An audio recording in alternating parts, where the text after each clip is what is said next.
కొమరంభీం జిల్లా సిరిపూర్ మండలంలో ఈ నెల 27న జరగనున్న శాసన మండలి ఎన్నికల్లో భారతీయ జనతా పార్టీ అభ్యర్థులు అంజిరెడ్డి, మల్కా కొమరయ్యను భారీ మెజార్టీతో గెలిపించాలని బీజేపీ రాష్ట కార్యవర్గ సభ్యులు సిరిపూర్ నియోజకవర్గ ఇన్ఛార్జ్ కొయ్యల ఏమాజీ ఓటర్లకు చేశారు. ఈ రోజు కాగజ్నగర్ అలాగే రూరల్, కౌటాల, చింతల మానేపల్లి మండలాల కార్యకర్తల సమావేశానికి ముఖ్య అతిథిగా పాల్గొని మాట్లాడారు. ఉపాధ్యాయులు అనేక సంవత్సరాలుగా సమస్యల్లో ఉన్నారని, బీజేపీ ఉపాధ్యాయ ఎమ్మెల్సీ అభ్యర్థి మల్కా కొమరయ్యను గెలిపిస్తే వాటి పరిష్కారానికి కృషి చేస్తారని తెలిపారు. మండల అధ్యక్షులు పుల్ల అశోక్, విజయ్ కుమార్, దోకే రాము అధ్యక్షత వహించగా జిల్లా కార్యదర్శి రాజేందర్ గౌడ్, మాజీ జడ్పీటీసీ ఎల్ములే మల్లయ్య, మాజీ ఎంపీపీ తిరుపతి గౌడ్, కృష్ణా నానాజీ, లచయ్య, మంచిర్యాల జిల్లా కార్యదర్శి గోవర్ధన్, సీనియర్ నాయకులు కేశవరెడ్డి పాల్గొన్నారు. ఈ నెల 27వ తేదీన జరగనున్న శాసన మండలి ఎన్నికల్లో భారతీయ జనతా పార్టీ తరఫున పోటీ చేస్తున్నటువంటి గ్రాడ్యుయేట్ ఎమ్మెల్సీ అభ్యర్థి అంజిరెడ్డి గారిని, ఉపాధ్యాయ ఎమ్మెల్సీ అభ్యర్థి మల్కా కొమరయ్య గారిని భారీ మెజార్టీతోటి గెలిపించాలని సిర్పూర్ నియోజకవర్గ ప్రజలకు విజ్ఞప్తి చేస్తూ ఉన్నాను.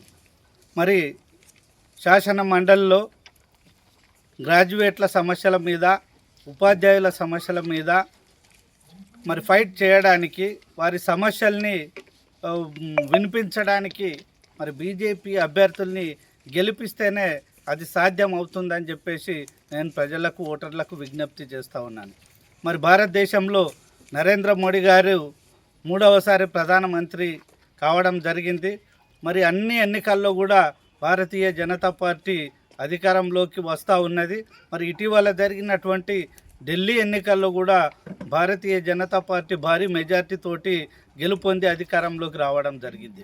అదేవిధంగా ఈ ఎన్నికల్లో, ఈ రాష్ట్రంలో జరుగుతున్నటువంటి ఎమ్మెల్సీ ఎన్నికల్లో మరి భారతీయ జనతా పార్టీ అభ్యర్థుల్ని భారీ మెజార్టీతోటి గెలిపించి బీజేపీని బలపరచాలని, నరేంద్ర మోడీ గారి నాయకత్వాన్ని బలపరచాలని మరి గ్రాడ్యుయేట్ ఓటర్లకు, ఉపాధ్యాయ ఓటర్లకు విజ్ఞప్తి చేస్తూ ఉన్నాను. మరి నరేంద్ర మోడీ గారికి సుపరిపాలన కొనసాగుతూ ఉంది.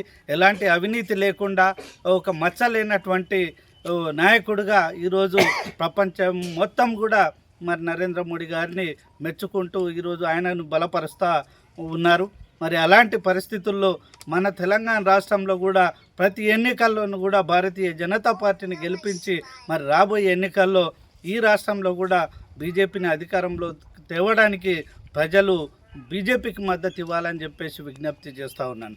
అదేవిధంగా ఇటీవల జరిగినటువంటి ఎన్నికల్లో కాంగ్రెస్ పార్టీ అధికారంలోకి రావడం జరిగింది. కానీ కాంగ్రెస్ పార్టీ 6 గ్యారంటీల పేరుతోటి ప్రజల్ని మోసం చేసి అధికారంలోకి వచ్చింది. కానీ ఎలాంటి హామీల్ని కూడా నెరవేర్చకుండా ప్రజల్ని మోసం చేయడం జరిగింది. కాబట్టి మరి ఈరోజు కాంగ్రెస్ పార్టీ తరఫున పోటీ చేస్తున్నటువంటి అభ్యర్థులను ఓడించాలని చెప్పేసి విజ్ఞప్తి చేస్తూ ఉన్నాను. భారత్ మాతాకి, భారత్ మాతాకి, నరేంద్ర మోడీ గారి నాయకత్వం, నరేంద్ర మోడీ గారి